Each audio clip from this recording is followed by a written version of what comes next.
ஸ்டாலின் போற பக்கமெல்லாம் பேசுறார். இன்னைக்கு தமிழ்நாட்டுக்கும் என்டிஏக்கு தான் போட்டின்னு.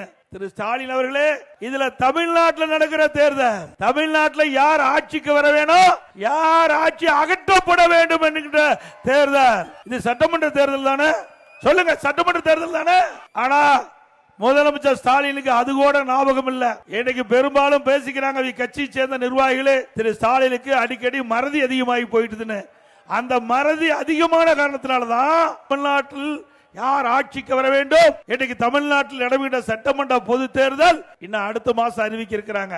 அதை மறந்து தமிழ்நாட்டுக்கும் என்டிஏவுக்கும் போட்டி அப்படின்னு பத்திரிகையில் செய்தி வெளியிட்டிருக்கார். திரு ஸ்டாலின் அவர்களே, நல்லா கேட்டுக்குங்க. இந்த கூட்டத்தின் வாயிலாக தெரிவிக்கின்றேன், அருமை சகோதரர் மாவட்ட செயலாளர் தாம்பரம் பல்லாவரம் 2 சட்டமன்ற தொகுதிகள் அத்தனை வாக்காளர் உறுப்பினர்கள் குழுமி இருக்கின்ற இந்த அரங்கிலே குறிப்பிடுறேன், இது சட்டமன்ற தேர்தல், நாடாளுமன்ற தேர்தல் இல்ல. சட்டமன்றத்திலே யார் ஆட்சிக்கு வர வேண்டும், அது அதிமுக கூட்டணி ஆட்சிக்கு வர வேண்டும்.